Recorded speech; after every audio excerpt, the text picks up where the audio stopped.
Selamat pagi teman-teman. Tuhan Allah Yesus Kristus Jehovah Nebata menjadi God. Selamat pagi teman-teman. Kita ketemu lagi pagi ini bersama Dr. Osman Purba. Ya, Dr. Osman Purba, dokter yang kita banggakan bersama-sama. Ya, hari ini kita bertemu dengan Osman Purba. Kita akan menyaksikan acara yang sangat menarik, lebih menarik dari acara yang sebelum-sebelumnya. Pertama, kita harus mengucap syukur kepada Tuhan karena rahmatnya dan lindungannya kita tetap bisa bertemu lagi.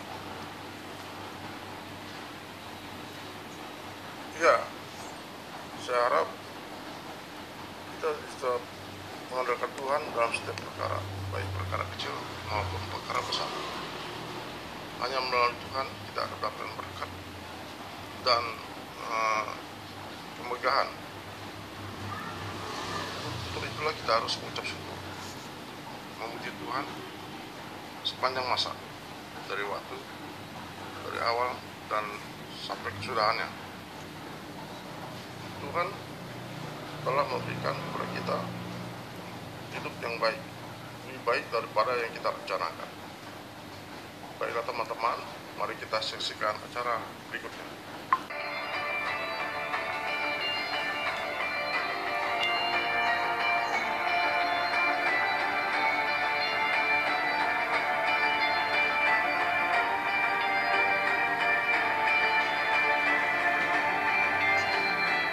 Ada upaya agar Sambo itu tidak dihukum mati. Membohongi presiden, membohongi MPR DPR, membohongi pimpinan.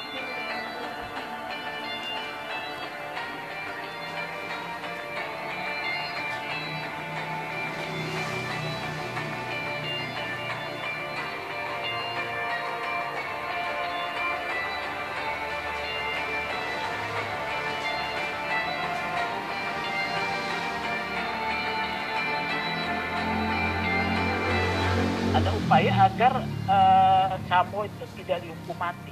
Membohongi presiden, membohongi MPR DPR, membohongi pimpinan Polri. Ini tidak memberikan contoh yang baik dan benar kepada penegakan hukum kita.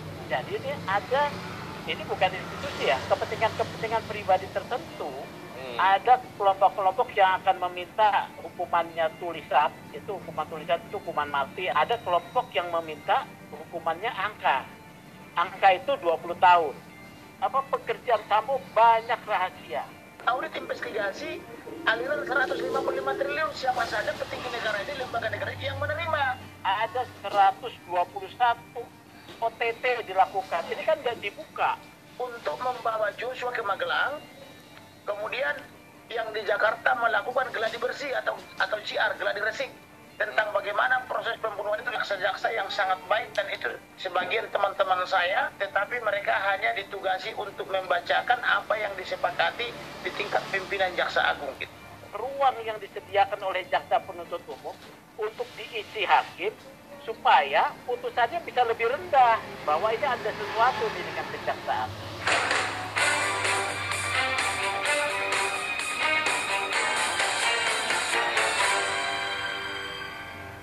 Ya, halo selamat pagi, salam sehat. Ketemu lagi kita di Cross Check bersama saya, Indra Maulana. Akhirnya jaksa menuntut Sambo dengan hukuman penjara seumur hidup, Putri Chandrawati, Kuat Maruf, dan Ricky Rizal 8 tahun penjara, sementara Richard Eliezer 12 tahun penjara. Namun yang menarik kali ini adalah motif yang dimunculkan jaksa dalam kesimpulan di penuntutan adalah perselingkuhan. Sebelumnya, ramai dibahas dan diperdebatkan di persidangan soal pelecehan seksual dan pemerkosaan. Lalu kita coba melihat sedikit ke belakang. Bagaimana dengan motif yang dinilai jauh lebih besar melatar belakangi pembunuhan Yosua yang sempat tersirat sejak awal kasus ini diungkap, seperti dugaan Yosua yang dianggap pengkhianat Sambo dan menjadi mata telinga oknum pejabat lain yang sedang diincar Sambo saat menjadi Kadif Propam. Pembubaran Satgasus yang tiba-tiba dan tanpa audit, dugaan sentilan adanya perang bintang di tubuh kepolisian oleh Menko Polhukam, Lalu apa kabar juga daftar buku hitam Sambo yang diduga berisi nama-nama pejabat yang dinilai terlibat bisnis kotor? Langsung saja kita cross-check kali ini kepada kuasa hukum keluarga Yosua Kamarudin Simanjuntak dan Ketua Indonesia Police Watch Sugeng Santoso. Selamat pagi Pak Kamarudin, Pak Sugeng, salam sehat. Saya mulai dari Pak Kamarudin tentu saja ya. Pak Kamarudin ini kalau boleh komen, karena Pak Kamarudin ini merupakan kuasa hukum utama ini dari keluarga almarhum Yosua ya. Mungkin Pak Kamarudin bisa memberi komentar terlebih dahulu nih Pak Kamarudin soal tuntutan dari masing-masing terdakwa kemarin ya. Ada Sambo seumur hidup, kemudian Putri 8 tahun, ini banyak juga disorot oleh publik ya. Kemudian Ricky Rizal Kuatmaruf 8 tahun, Eliezer ini juga disorot juga menjadi 12 tahun padahal disebut-sebut sebagai JC gitu ya. Nah, mungkin Pak Kamarudin bisa memberikan komentar umum dulu Pak Kamarudin. Jadi komentar saya secara umum pertama adalah tujuan penyidikan dan persidangan adalah membuat terang masalah supaya ketahuan siapa yang melakukan peristiwa pidana pembunuhan terencana, siapa korbannya, siapa saja saksinya, dan apa latar belakang dan atau motivasi dari pembunuhan ini. Ya. Tetapi persidangan ini menghasilkan kekaburan. Kekaburan itu artinya kekaburan karena dari awal tidak ada fakta tentang perselingkuhan. Yang muncul awalnya adalah dugaan atau hoax mengenai pemerkosaan atau ancaman pembunuhan oleh Joshua pada publik. Tapi oleh jaksa sengaja mengumpan lambung atau menyebar hoax tentang perselingkuhan melalui surat tuntutan atau requisitor jaksa penuntut umum. Itu yang pertama, karena tidak ada fakta-fakta yang menyatakan adanya perselingkuhan. Dan kami sebagai masyarakat Batak, khususnya saya, menolak karena kami itu adalah anak-anak raja dan putri raja yang tidak mengenal perselingkuhan ataupun pemerkosaan, apalagi terhadap orang tua, terlebih lagi kepada nenek-nenek, itu tidak dikenal dalam ada orang Batak gitu. Ya Pak Kamarudin, yang disebut kemudian selain faktor itu tadi pengaburan yang memunculkan kekaburan tadi apa lagi menurut Pak Kamarudin? Kemudian selain kekaburan itu yang kedua adalah pimpinan Jaksa Agung atau Jaksa Agung Jaksa Agung Tindak Pidana Umum atau Jampidum seolah-olah meledek masyarakat dan khususnya ngeledek siapa namanya Barada Richard Eliezer. Kenapa dia bersikap jujur dan berterus terang sehingga dia pertama tidak jadi mendapatkan uang 1 miliar atau 5 miliar, tetapi dia malah diponis atau dituntut maksudnya bukan diponis, dituntut 12 tahun, dan seolah-olah membenarkan apa yang telah dilakukan oleh Ricky Rizal dan Kuatmaruf yang konsisten berbohong sehingga dia nanti akan mendapatkan 500 juta per orang karena telah berhasil berbohong, mempertahankan kebohongannya di pengadilan. Nah, itu yang saya tangkap. Jadi kalau bersikap jujur di mana meledeknya? Meledek Richard Eliezer di mana? Melalui tuntutan 12 tahun. Artinya ini melukai perasaan masyarakat Indonesia, khususnya mak-mak setanah air. Kenapa orang bersikap jujur dan berterus terang, apalagi dia melakukannya bukan karena kemampuannya, tapi karena relasi kuasa yang sangat kuat antara latte nggak pakai gula. di Propam selaku bintang 2 atau Irjen Pol memaksa Barada dalam hal ini diikuti dengan pemberian hadiah janji 1 miliar atau 5 miliar kepada Barada Richard Eliezer, lalu melaksanakan perintah pembunuhan itu di hadapan yang memaksa atau yang memerintahkan, tetapi oleh jaksa yang tadinya dia sempat berbohong karena saya motivasi baik pengacaranya, orang tuanya maupun Richard Eliezer, akhirnya jujur, tetapi justru diganjar oleh jaksa 12 tahun. Sementara yang berdusta terus-menerus yaitu Putri Candrawati yang sekaligus juga pemicu pembunuhan ini atau yang ikut merencanakan pembunuhan itu dan melaksanakan acting daripada rencana pembunuhan ini bersama Kuatmaruf dan Ricky Rizal hanya dituntut 8 tahun. Artinya ini melukai rasa keadilan dan melukai hati para ibu-ibu setanah air yang telah menyita perhatian mereka dari bulan Juli sampai Januari 2023, Juli 2022, nah sampai 2023. Nah kemudian terhadap Kekaburan Verdi apa Sambo, lagi Pak Kamarudin? Kekaburan yang terhadap muncul Verdi apa lagi? Sambo yang sudah merencanakan kejahatan pembunuhan itu sejak Juni 2023 sampai dengan sekarang terus berbohong, menyeret 95 anggota Polri yang masih muda-muda, punya keluarga, punya istri. Masa mereka depan. sebagian diberhentikan, anak-anak mereka terancam nanti tidak sekolah, istrinya tidak belanja lagi ke pasar, kehilangan pekerjaan atau profesi, tetapi oleh pimpinan Jaksa Agung atau Jampidum cuma dituntut seumur hidup. Padahal ini pembunuhan yang sangat keji dan kejam, membohongi presiden, membohongi MPR DPR, membohongi pimpinan Polri. Ini tidak memberikan contoh yang baik dan benar kepada penegakan hukum kita. Pak Kamarudin, saya stop dulu di situ ya, Pak Kamarudin. Pak Kamarudin tadi berulang kali ngomong Jampidum. Itu apakah bukannya kewenangan dari jaksa yang bertugas saja di kasus ini, Pak? Yang melakukan soal, karena yang disorot tadi kan soal tuntutan ya, Pak Kamarudin, Jaksa ini ibaratnya mereka itu cuma kereta api dengan relnya, sedangkan lokomotifnya adalah Jaksa Agung dan Jampidum. Karena ini perkara pidana umum, maka mesinnya itu adalah Jampidum. Jadi mereka yang di lapangan ini, saya tahu tuh jaksa-jaksa yang sangat baik, dan itu sebagian teman-teman saya yang punya kredibilitas tinggi dan sangat hebat, tetapi mereka hanya ditugasi untuk membacakan apa yang disepakati di tingkat pimpinan Jaksa Agung gitu. Berarti Pak Kamarudin ini apakah juga kemudian kita waktu itu juga melihat apakah ini terkait ya, kalau tadi analisis Pak Kamarudin seperti itu, apakah ini terkait dengan ketika tuntutan Eliezer dibacakan itu kan terlihat jaksa yang nada suaranya itu bergoyang, dia dianalisis secara menahan tangis. Ada yang sesungguhkan, ada yang menenangkan temannya. Artinya ada yang mengelus-ngelus gitu jaksa ya. itu tidak ikhlas dia. Tidak ikhlas jaksa itu membacakan surat tuntutan itu karena hati nurani mereka bertentangan dengan apa yang mereka baca, sehingga mereka bergetar, sesungguhkan, mengeluarkan air mata, bahkan yang satu menghibur yang lain. Mereka seperti putus asa, tetapi karena kerasnya relasi kuasa, mereka tidak bisa memberontak terhadap surat tuntutan itu. Mau tidak mau harus mereka bacakan. Tetapi rasa keadilan masyarakat, rasa keadilan yang dirasakan oleh para ibu-ibu setanah air dan atau masyarakat Indonesia secara umum tidak bisa kita dustai. Buktinya seluruh ibu-ibu protes dan mereka semua mengirim telepon ke saya dan WhatsApp menyatakan apa yang harus kita lakukan.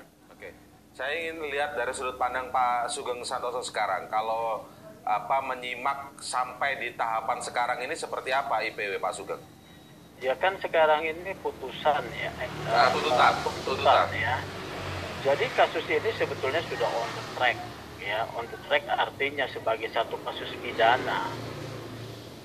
Adanya mati seseorang, kemudian ada yang bisa dihadapkan sebagai seorang terdakwa, bahkan bukan hanya satu orang, 5 orang. Artinya penyidikan itu sudah berjalan dengan baik dan juga sudah dilimpahkan dan dituntut. Kalau sekarang ada tuntutan sekarang ini, nah ini terkait nanti disparitas hukuman ya. Ini yang akan membingungkan hakim ya. Karena hakim harus memutuskan satu perkara di mana ada 5 orang yang didakwa perbuatan yang sama, tetapi tuntutannya berbeda. Ini yang sangat membingungkan nanti. Disparitas itu adalah satu keputusan perbedaan pemberian sanksi oleh hakim terkait dengan satu perkara, ya. Ini bahkan satu perkara yang sama. Oke. Karena hakim tidak boleh memutus yang berbeda. Sementara fenomena kita lihat, ya fenomenanya. Putri Chandrawati, Ricky Rizal, Kuat Ma'ruf dituntut 8 tahun, ya. Kemudian Sambo dituntut seumur hidup. Ini disparitasnya kan jauh sekali, ya jauh sekali. Nah, dengan fenomena itu ada apa dengan kejaksaan? Itu juga saya setuju ya dengan Pak Kamarudin bahwa ini ada sesuatu nih dengan kejaksaan. Ada sesuatu ya? Ada sesuatu ya. Yang kedua ini ya, ini juga walaupun terkait Eliezer, pendapat saya itu tuntutan itu tepat, tetapi tidak adil ya. Karena Tepatnya kenapa? Eliezer itu pelaku yang tidak ada alasan pemaaf, alasan pembenar, ya. Kemudian juga pasal 48 not to excess juga menjadi perdebatan. Oke. Dia, tetapi karena dia yang membongkar kasus ini, dia mendapat keringanan. Jadi sudah tepat. Disparitasnya dengan Sambo nanti, kalau Sambo hukuman mati, Eliezer itu sebagai pelaku yang itu seumur hidup, Eliezer itu setidaknya 20 tahun. Tetapi karena ada Jesse, dia diberikan 12. Tetapi menjadi masalah itu tepat ya. Tetapi menjadi masalah ketika dibandingkan dengan Putri Chandrawati dan Kuat Ma'ruf ya. Dengan Ricky Rizal yang terlibat dalam perencanaan. Ini membingungkan. Dari pendapat saya ya, memang ini ada upaya agar Sambo itu tidak dihukum mati, ya. Dan Putri mendapatkan hukuman ringan, maksudnya gitu Pak Sugeng. Anda lihat itu? Putri karena tuntutannya sudah ringan, ya, ini tergantung hakim nih.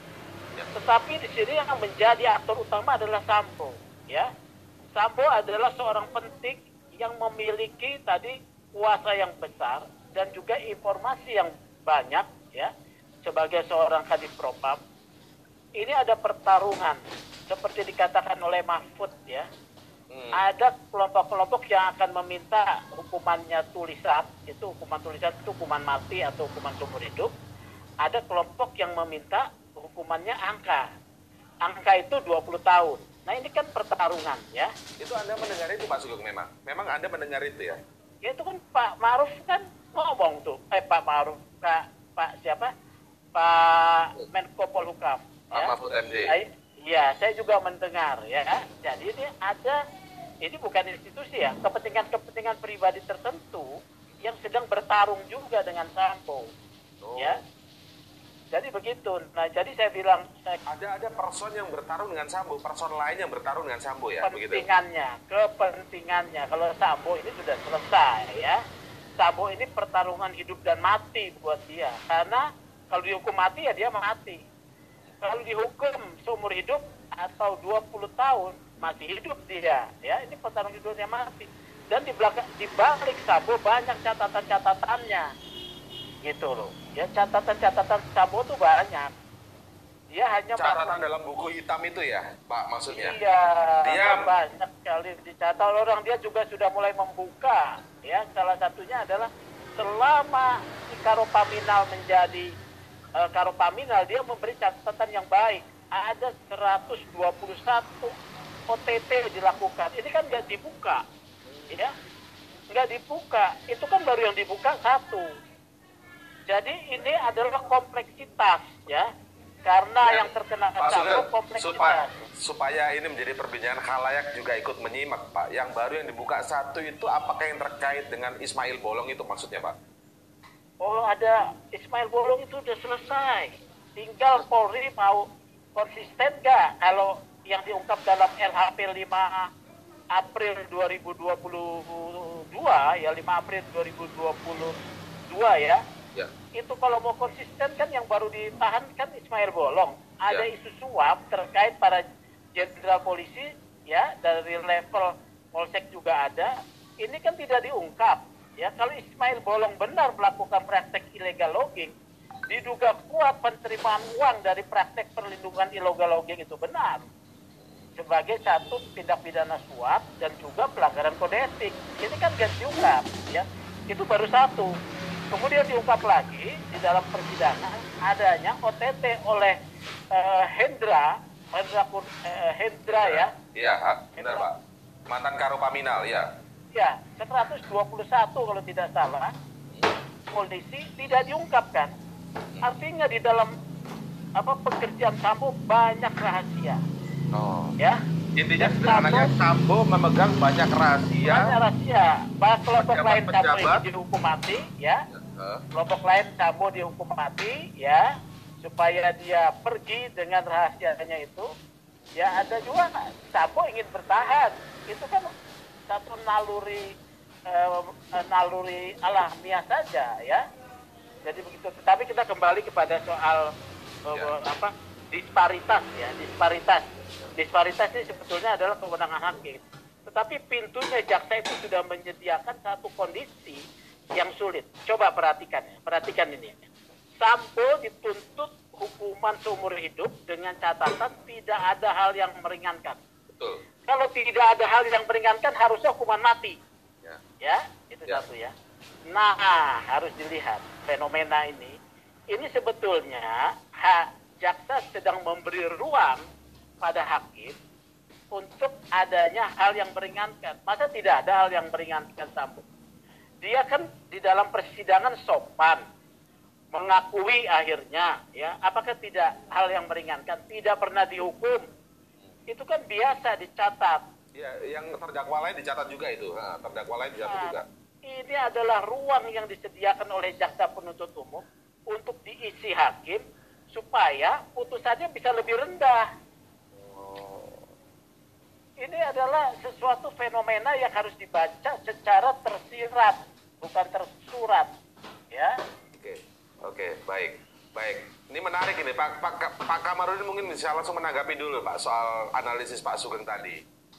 Apa yang dianalisis oleh Pak Sugeng itu sudah banyak kepentingan di sini, sandra menyandra, bahkan itu berulang kali saya lakukan ketika masih proses penyidikan. Sebagai contoh, kalau mau bikin terang masalah ini, saya selalu minta audit investigasi itu Satgas Merah Putih. Audit investigasi hasil temuan PPATK yang 155 triliun kemana alirannya. Dengan diperiksa atau dijelaskan itu aliran 155 triliun itu yang saya katakan mengalir hingga jauh, hingga ke segala arah, maka masyarakat Indonesia akan memahami mengapa Ferdy Sambo dituntut seumur hidup, Putri Candrawati 8 tahun, dan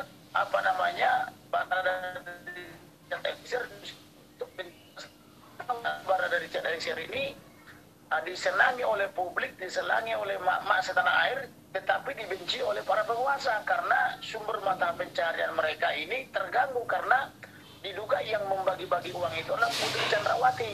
Terhadap Kuat Ma'ruf yang konsisten berbohong dan juga Ricky Rizal yang ikut merencanakan pembunuhan, karena dia konsisten berbohong justru dia diberi hadiah yang sangat istimewa, dituntut cuma 8 tahun. Jadi sudah tahu kita bahwa negara ini sejak reformasi sudah kacau balau sistemnya. Jadi oleh karena itu ada kesempatan nanti di 2024 kita pilihlah pemimpin baik dan benar, tidak lagi yang sekarang, supaya bisa kita perbaiki sistem pemerintahan negara ini agar nanti anak cucu kita tidak mengalami hal-hal seperti ini. Pak Kamarudin, kalau tadi yang analisis Pak Sugeng soal dalam tuntutan terhadap Sambo yang seumur hidup itu, ada catatan yang menarik, hal yang meringankan itu tidak ada, alias nol. Ini juga memang Pak disoroti juga ini, bahwa kalau yang normatif-normatif lain itu seperti tidak pernah dihukum, berkelakuan baik, itu bagaimana Pak Kamarudin? Ternyata ini dianggap sebagai ruang yang diberikan pada hakim untuk memberikannya nanti. Ada hal yang meringankan dari Ferdy Sambo. Pas ya, meringankan salah satunya itu dia bersikap sopan dalam persidangan. Yang kedua, dia selama ini belum pernah dipidana atau belum pernah dihukum. Itu hal yang meringankan. Nah, yang ketiga, walaupun awalnya dia berbohong secara total, pada akhirnya dia masih konsisten berbohong, tetapi mengakui sedikit bahwa dia ikut bertanggung jawab, walaupun masih berbohong ibaratnya 9%, tapi 1% diakui bahwa dia mau bertanggung jawab. Itu artinya itu yang meringankan. Tetapi itu memberatkan dia sangat banyak. sehingga tidak terasa lagi hal yang meringankan itu saking banyaknya hal yang memberatkan, antara lain menipu presiden atau membohongi presiden, menipu MPR DPR atau membohongi MPR DPR, menipu Kapolri atau membohongi Kapolri, menipu atau membohongi antar lembaga, bahkan mengalirkan uang-uang suap. Sedangkan uang suap atau memberi gratifikasi itu kan tindak pidana korupsi, Ya. yang ancamannya juga berat, tapi apa namanya, tidak ada KPK bergerak untuk mengusut itu. Demikian juga tipikor daripada kepolisian juga tidak bergerak. Inilah bedanya kalau masyarakat yang melakukan dugaan kejahatan. Pak Kamarudin, kalau saya coba kembali ke kasus ini ya, kalau kita simak di berbagai media ya, pemberitaan dan lain sebagainya, itu kan memang selalu berkutatnya itu memang apa yang muncul di persidangan itu, dan kita coba lebih lebar gitu Pak. Karena kan di situ kan pelecehan, pemerkosaan, kemudian ada kesimpulan dalam tuntutan jaksa itu adalah perselingkuhan. Yang semua ini kan ditolak oleh pihak keluarga Yosua ya, oleh Pak Kamarudin dan teman-teman sebagai kuasa hukum. Nah, tapi kan tetap aja dalam sebuah kasus itu ada motif Pak, apalagi ini terencana. Nah, saya ingin coba masuk lebih dalam. Kalau nggak salah Pak Kamarudin sempat cerita atau mungkin bisa dikoreksi sekarang. Karena ini dendam, Yosua menjadi intelijen yang dititipkan oleh tanda kutip jenderal lain yang mengamati Sambo, karena Sambo sedang punya catatan-catatan tadi kalau Pak Sugeng bilang sedang megang atau beberapa 121 OTT ya oleh Karopaminal yang ada di bawah Sambo saat menjadi Kadipropam. Kita ingin lebih jelas Pak, supaya ini ada perspektif lain, karena kalau yang bertebaran sekarang ini kan tadi pelecehan, perkosaan, kemudian perselingkuhan begitu Pak Kamarudin. Jadi saya jawab ya. Ya. Ada 3 ajudan daripada Ferdy Sambo yang mengetahui dugaan uang yang sangat besar terkait dengan transaksi gelap.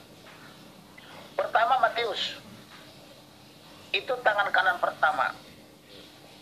Tetapi karena ada sesuatu hal tentang aliran-aliran daripada kegelapan itu, dia digantikan oleh Joshua menjadi tangan kepercayaan.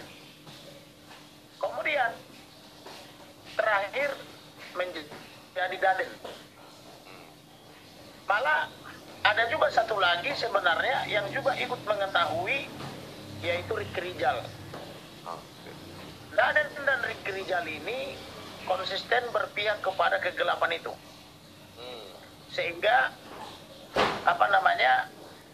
sampai dengan hari ini Ricky Rijal maupun Daden masih tetap kepercayaannya, tetapi tidak dengan Matius.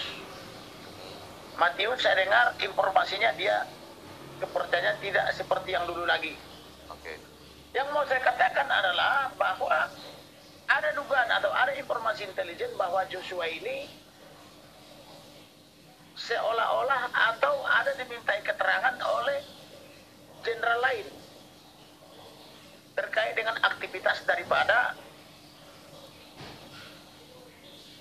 Kadipropam dalam hal ini Ferdy Sambo, sehingga membuat marah atau dendam atau emosi Ferdy Sambo, sehingga mereka merencanakan kejahatan yang tadinya Joshua ini adalah kepercayaan daripada Putri, mengetahui mereka terancam terkait dengan kepemilikan uang yang sangat besar itu, maka mereka bersekongkol untuk membawa Joshua ke Magelang, kemudian yang di Jakarta melakukan geladi bersih atau GR, geladi resik, tentang bagaimana proses pembunuhan itu dilakukan, supaya tidak diketahui oleh Joshua. Itu makanya saya katakan, tolong periksa CCTV tetangga, periksa selama 1 minggu sebelum dan seminggu setelah.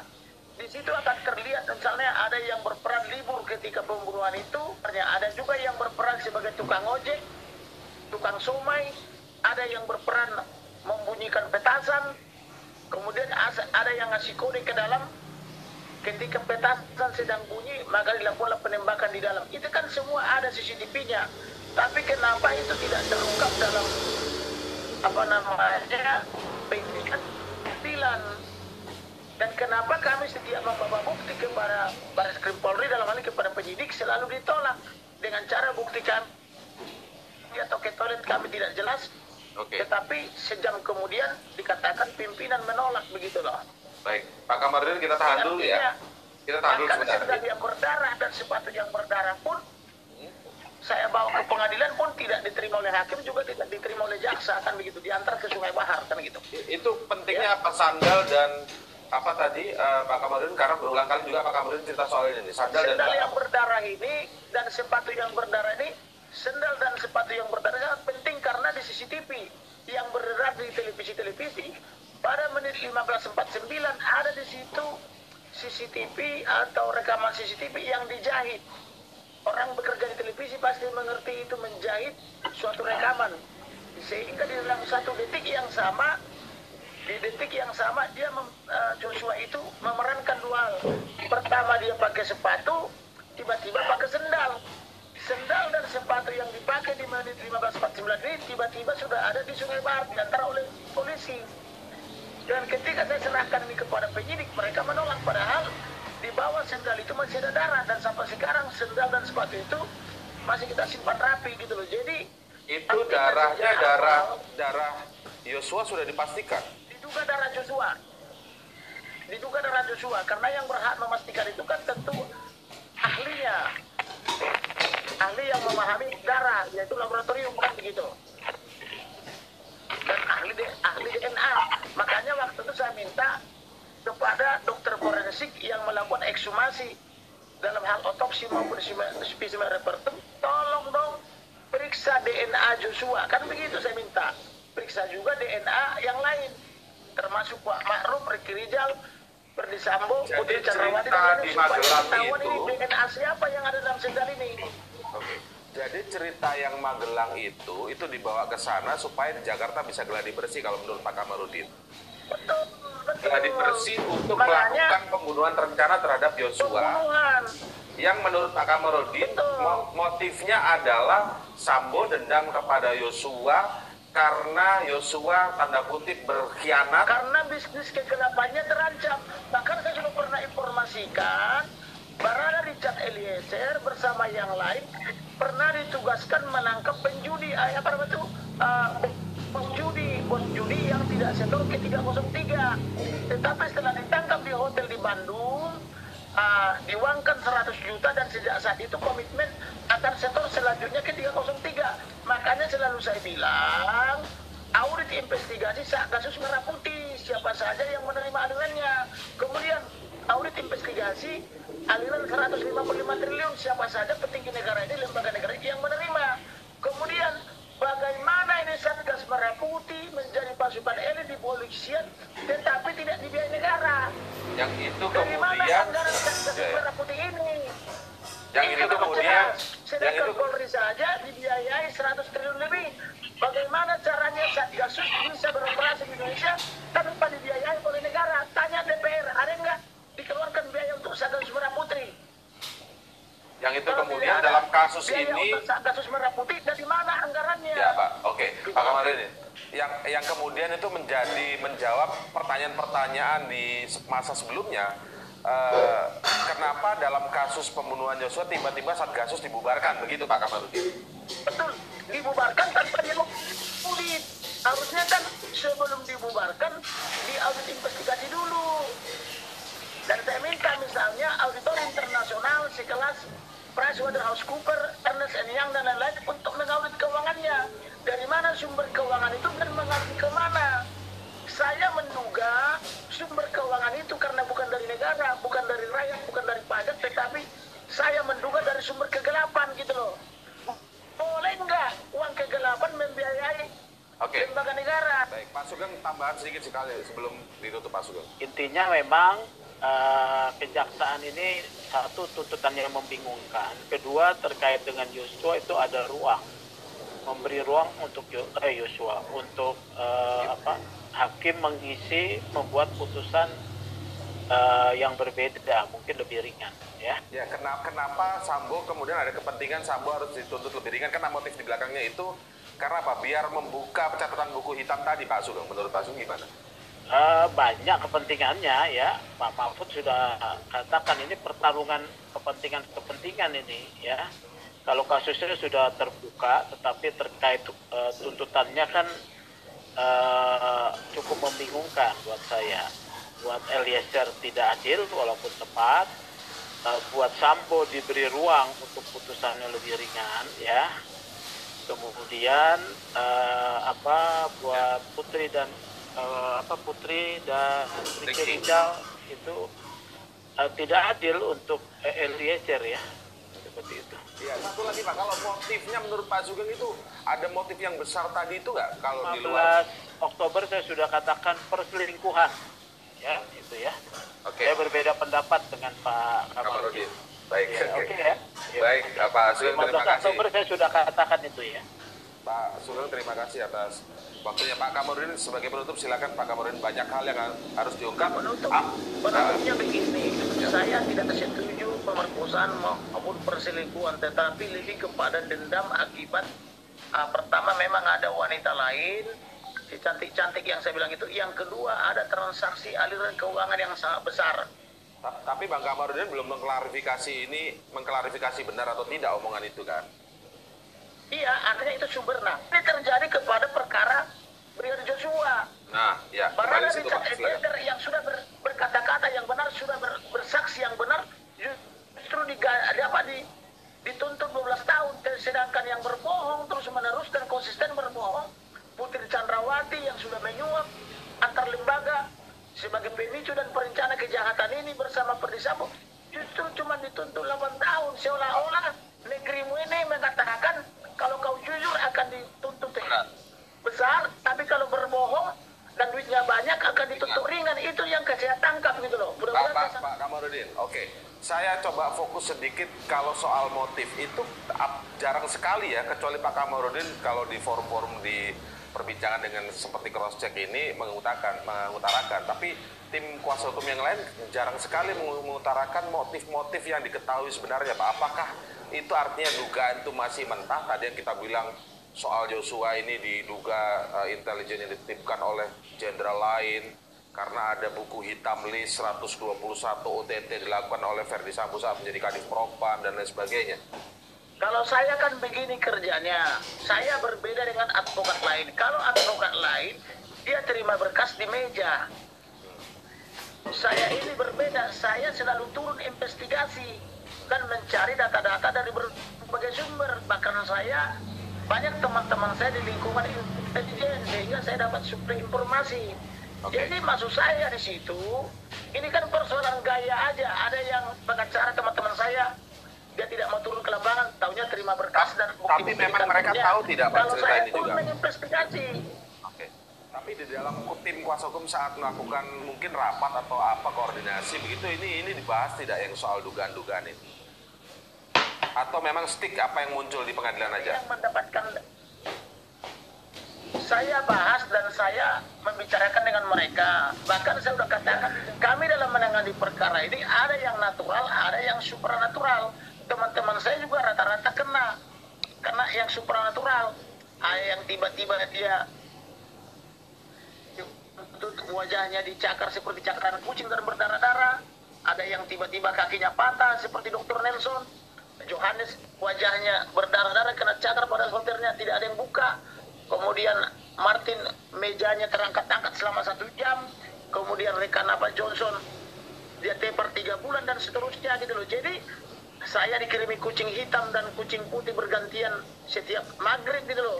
Itu serius ada Pak Kamarudin? Dalam menangani perkara ini, bagaimana? Serius ada itu, terjadi itu Pak? Dalam menangani perkara ini banyak hal yang kami temukan, tapi tidak semua hal harus kami bicarakan ke publik kan begitu.